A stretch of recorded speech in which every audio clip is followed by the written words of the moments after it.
İnşallah hayırlı olur. İnşallah. İmza atalım, şimdi imza alıp gidelim. Arabaya imza alacağım.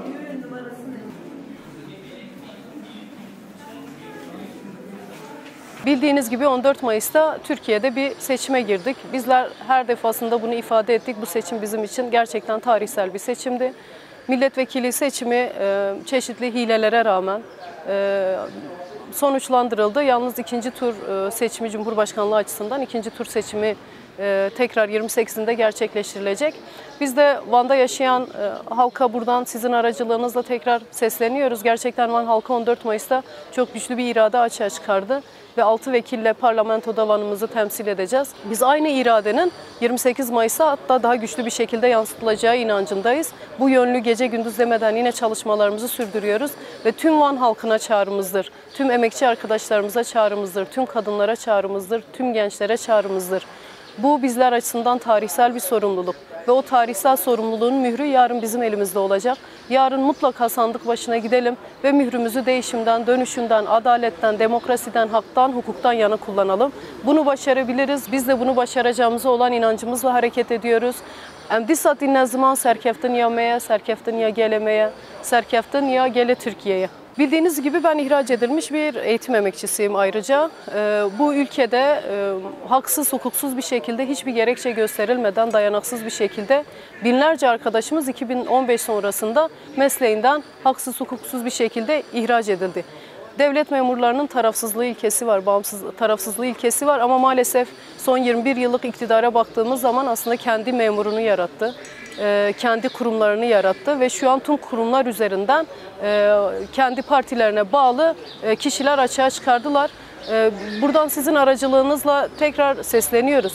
Devlet memurları bağlı bulundukları kanuna, 657 devlet memuru kanununa uygun hareket etsinler ve buna uygun hareket etmeyen devlet memurları ile ilgili nasıl haksız hukuksuz şekilde ihraç edilen binlerce eğitim emekçisi varsa ya da binlerce emekçi varsa bu noktada aslında şu an iktidarın gereken tavrı açığa çıkarması gerekiyor ve bununla ilgili işlemler başlatması gerekiyor. Değerli halkımız, sevgili gençler, biliyorsunuz tarihi seçim olarak adlandırdığımız seçime yarın bir daha ikinci tur için sandığa gideceğiz.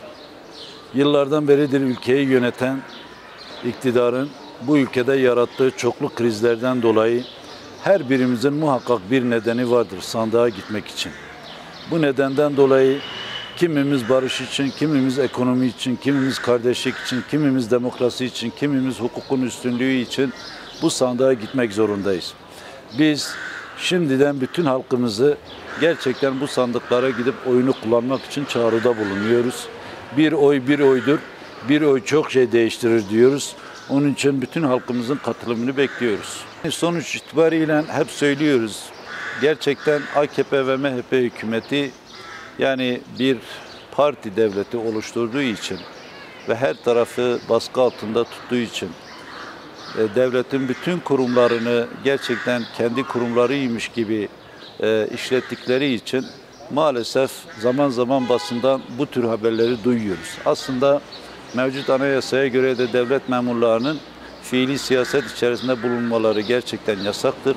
Ama dediğimiz gibi yani devlet parti devleti olduğu için bütün memurları baskı altında tutarak veya kimi memurları onların yandaşlarını yaparak bu çalışmalara katılıyorlar ve bu çalışmalara sadece memurlar değil, devletin kurumlarını da dahil ediyorlar. Devletin bütün imkanlarını dahil ediyorlar. Bu da bir hukuksuzluktur. Bu da anayasaya aykırıdır ve bu konunun da takipçisi olacağız elbette. Biz çok teşekkür ediyoruz. Tekrar sizin aracılığınızla yarın bütün halkımızı sandıklara gidip oylarını kullanmayı bekliyoruz.